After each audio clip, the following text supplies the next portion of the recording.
What I want to talk with you about this week is what you have. In Exodus 3 and 4, we see this great story with Moses, where Moses encounters God, and God gives Moses this amazing promise, this huge, big, impossible promise. He says, you know what? I am going to set all of Israel free from the bondage of Egypt. Not just some of Israel, not just a few people, but the entire nation, the entire people group. I'm going to set them free. I know there's been generations of bondage, but I'm bringing it to an end. I'm bringing them into great, big, wonderful, impossible, incredible freedom. And not only that, I'm going to bless you as you go, and I'm going to bring you into a place beyond your comprehension of blessing and provision and protection, a land flowing with milk and honey. So Moses gets this huge, impossible promise, and God lets him know, here's the first step.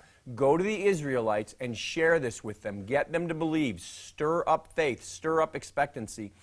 And Moses' response to all of this is he actually looks at himself and starts to come into some fear and doubt. He says, well, what if they don't believe me? What if they think I made this all up? How am I going to convince them?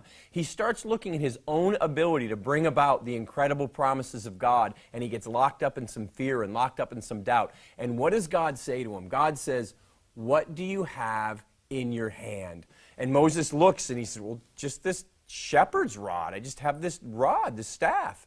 And God says, throw it down on the ground, and we all know what happens. God takes what was in Moses' hand and supernaturally empowers it to make it a sign and a wonder. But he doesn't stop there. Then God says, well, take your hand and put it in your coat. So Moses takes his hand and puts it in his coat or his tunic, and he pulls it out, and it's white with leprosy. He puts it back in, and it's completely healed. So God's saying to Moses, whatever you have, I'll empower. If you don't have anything in your hand, I'll empower your hand to be a sign and a wonder for me. And then he says, and if you don't have anything at all, I'll empower whatever's around you. He says, just take water from the Nile, pour it out, and it will be a sign of the blood. And I will bring about my promises. Whatever you have with you is more than enough, because it's not so much what you have in your hand as who you have with you. So God's saying to Moses, when it comes to my great, big, impossible promises, don't look at your ability to bring them about. Look at my ability to bring them about. And remember, you have more than enough. You have all that you need because you have me. Moses started looking at himself. How am I going to do this? And God wanted to get Moses' eyes off of himself and back onto God and help him realize you have all you need because you have the Lord. In Exodus 3, the Lord promised him, he said, I will go with you. I will be with you. So when we're believing for God's impossible promises, know whatever we have with us, whatever we have in our hand, it's going to be enough because we have God, and God will empower us and will use whatever we have to bring about his promises. Now, I want to unpack this a little bit more.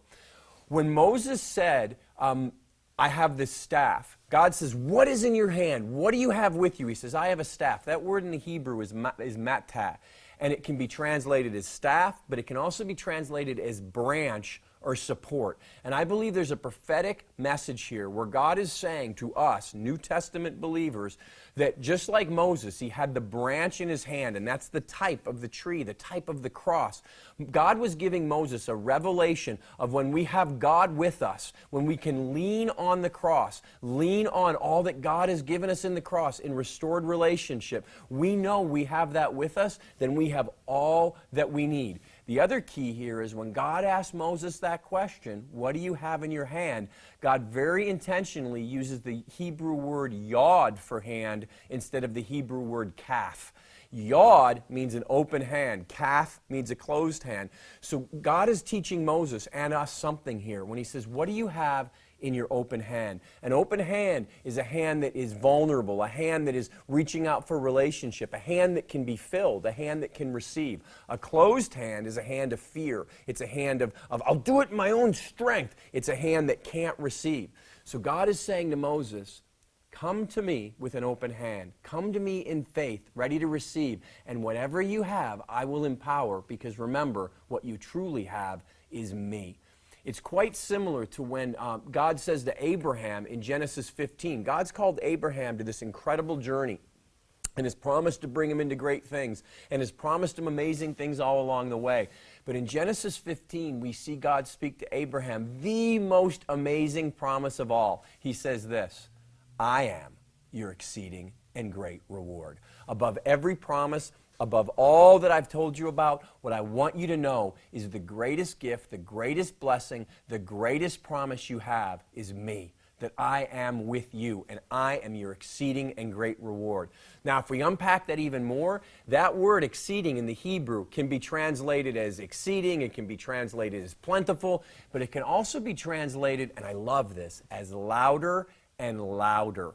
Now, think about that. What God is saying is if you let the promise, the certainty of me being with you be louder than any lie of the devil, louder than any fear, louder than any doubt. If you let the eternal truth that I never leave you or forsake you be louder than any temporal circumstance that you look at, if you let that drown out anything going on in the now or in the natural, you let the promise of me, the reality of me being with you, let that be louder, let that be what you listen to most, then I will bring you into great, great rewards. Because if you remember that you have me, you remember that you have more than enough. So that's what I want to talk to you about today. That's what I want to declare over you today. What you have is all you need because you have the Lord. You can lean on the cross. You can be supported by the certainty of restored relationship through the finished work of the cross. So for every promise you've heard from God, no matter how big they seem, no matter how impossible they seem, no matter how long it's looked like it's been a different way. Remember, Israel had been in bondage to Egypt for generations. But God said, I'm going to deliver them. I'm going to prosper them as they go and bring them into great blessing. And he did all of it. And he did it just like he promised Moses he would do, to use Moses as the deliverer. You have that same God with you. You have with you all that you need because you have him. So for everything you're believing for, everything he's promised you, remember this promise, Genesis 28:15, where God says, I will be with you constantly until I bring you into all that I have promised. Let those promises of God, let the faithfulness of God, the trustworthiness of God, the love of God, the presence and power that is promised to each of us through the cross, let that be louder than any of our circumstances, no matter how things look or how long they've looked that way. God's promises are yes and amen, and you can be certain of them, and you can be certain that what you have is more than enough because you have him. Amen? So I'm just going to declare that over you. You're going to believe for shifts into the blessings of God in your life. I declare over you that he is more than enough. I declare over you that you have all that you need because you have restored relationship through the finished work of the cross. I declare over you that everything God has promised is coming about in your life, and you can be certain of it because you can be certain that he is with you. And I declare that he is well able to bring you unto all of it, not in your ability, but in his ability. And I declare the peace and rest of God that you can expect in great hopefulness, all that he's promised to manifest in your life in Jesus' mighty name. Amen.